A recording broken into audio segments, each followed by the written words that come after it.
Hello, my name is Mysti Dinger and I'm the Student Services Coordinator for IUP Academy of Culinary Arts.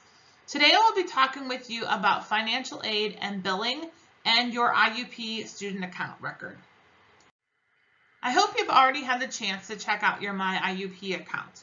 Your myiup account gives you access to areas of academics, finances, campus life, and campus services.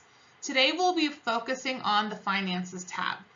On the Finances tab, you can see a lot of information about your financial aid and your billing. As you can see at the bottom, there is an access there to access your IUP Easy Pay. We will be talking about the Easy Pay system shortly. You can also register for direct deposit of your financial aid at this site as well. If you're expecting to have extra funding come back to you, this is the best way to get that funding sent back is by setting up your direct deposit. As I mentioned on the previous screen, we will be talking about the Easy Pay system next.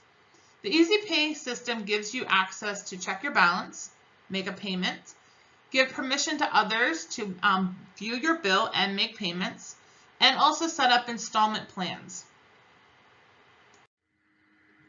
So why is it important to give your parents or guardian authorization to access Easy Pay?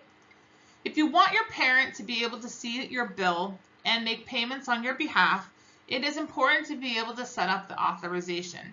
The authorization for the parent or guardian or anyone else that you would prefer to have the information can be set up through your Easy Pay system. Once you have set that up, your authorized users will receive the information to be able to access your account.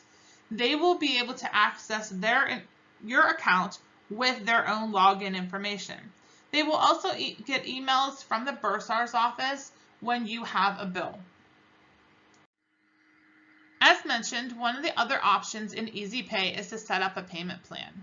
One of the payment plan options for fall semester is to do a 4-payment plan. The payments would then be due August 20th, September 20th, October 20th, and November 20th. There is a $50 plan fee per semester for setting up this plan. You can mail your payments to the bursar's office by sending a check.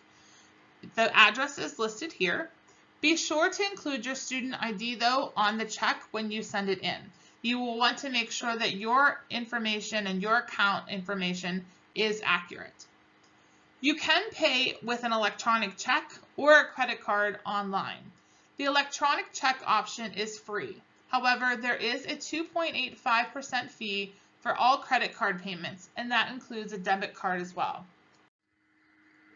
Oftentimes, students do not receive enough financial aid to cover their entire school balance with just the financial aid that they receive from the FAFSA.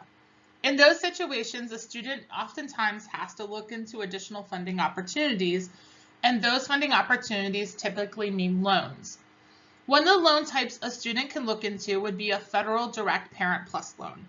This is a loan in the parent's name. It is a federal loan through the federal government that a parent of a dependent student can apply for.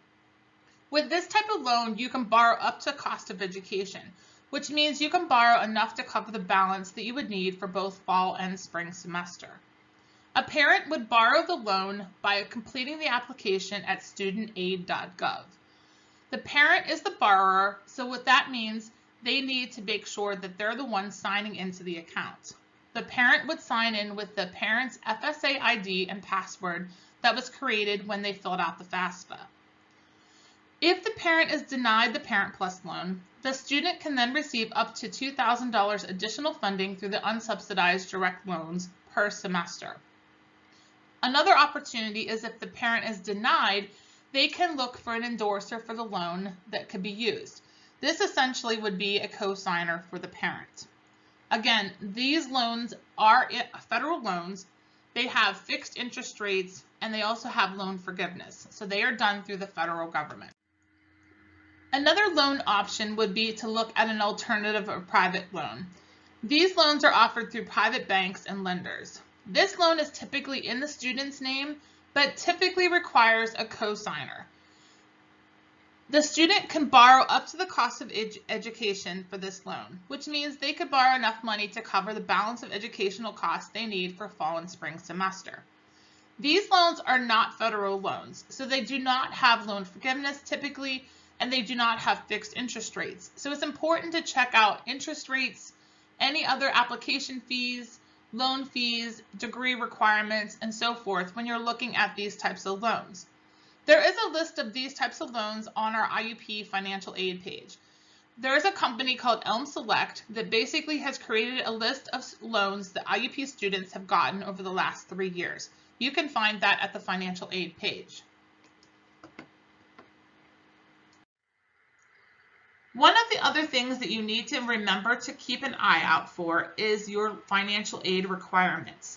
You may have financial aid requirements that still need to be satisfied in order for your aid to pay.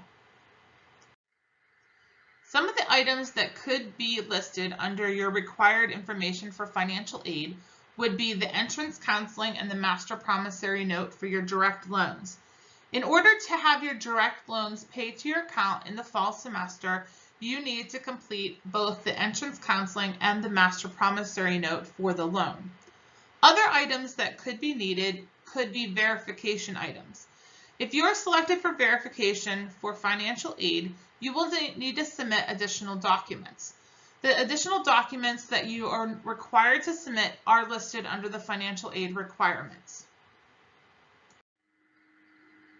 I know we've been talking mostly about the Finances tab today, but one of the other tabs in your myiup account that you should consider looking at would be your Personal Info tab.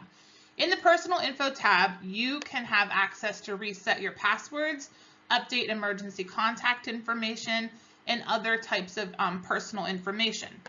On this link, you also see record release authorization and enrollment verification. We will be talking about record authorization next. So why is authorization required to release my student information to others? The Family Educational Rights and Privacy Act is a law that was created back in 1974 that protected student records and information. So that means that only information is released to the students, unless the student gives authorization otherwise. If you would like to have another member of your family or another person have access to your information, you would need to set up the authorization release in your myiup account. I hope I was able to answer a lot of questions for you today. I am always available to help with financial aid counseling, answer loan applications and billing questions, and any concern you have over your account. You can email me at mysti@iup.edu, or you can call either of the numbers listed on the screen. My job here is to make sure that you are successful and you are able to start school. So it's definitely important to reach out if you have any questions. Thank you and have a great day.